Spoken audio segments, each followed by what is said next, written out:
ഈ ചെടി പറമ്പിൽ നടുകയാണെങ്കിൽ ഒരു വലിയ മരമായിട്ട് വരും. ഇവിടെ അടുത്ത ടൗണിൽ ഞാൻ കണ്ടിട്ടുണ്ട് വലിയ മരമായിട്ട്.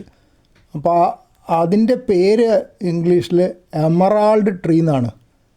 എമറാൾഡ് എന്ന് പറഞ്ഞാൽ മരതകം, മരതകരത്നം പച്ച നിറമാണ്, നല്ല തിളക്കുണ്ടാവും.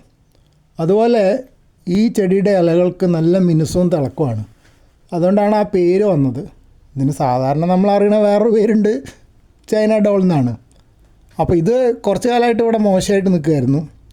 അപ്പോൾ ഞാൻ കുറച്ച് വളമൊക്കെ ചെയ്ത് കുറച്ച് കൂടുതൽ ശ്രദ്ധ കൊടുത്തപ്പോൾ നല്ല തിളക്കമുള്ള ഇലകളായി. ഇപ്പോൾ അതിൻ്റെ പേരിന് അന്വർത്ഥമായിട്ടുള്ള തരത്തിലുള്ള ഇലകളാണ്. മറ്റത് ഇലകളൊക്കെ ഒരു വിളറിയാകെ മോശമായിട്ടുണ്ടായിരുന്നു. പിന്നെ ശരിക്ക് മരതക മരമാവണമെങ്കിൽ പറമ്പിൽ തന്നെ നടണം. ഈ കോൺക്രീറ്റിൻ്റെ മുകളിൽ ഒരു കുഞ്ഞു ചെടിച്ചട്ടിയിൽ വെച്ചാൽ എന്തായാലും അതിന് വലിയ വളർച്ചയൊന്നും ഉണ്ടാവില്ല. ഉള്ള വളർച്ച തന്നെ കൂടുതൽ ആകുമ്പോൾ പ്രൂൺ ചെയ്ത് കൊടുക്കാറാണ് പതിവ്.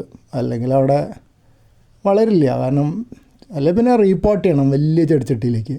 ഇവിടെ അതേപോലൊരു ലെമൺ സൈപ്രസ് ചെടിയുണ്ട്, ഒരാളിൽ കൂടുതലൊക്കെ പൊക്കം വരും. അതൊരു 18 ഇഞ്ച് ചെടിച്ചട്ടിയിലാണ്. മിക്കവാറും അതിൻ്റെ വേരൊക്കെ അടിയിൽ മണ്ണ് തിളച്ച് പോയിട്ടുണ്ടാവണം. പിന്നെ ആ ചെടിച്ചട്ടി അവിടെ നീക്കാറില്ല, അത്ര വലുതായതുകൊണ്ട് അതൊരു ക്രിസ്മസ് ട്രീ പോലെ അവിടെ നിന്നോട്ടെ എന്ന് വിചാരിച്ച് തൊടാറില്ല.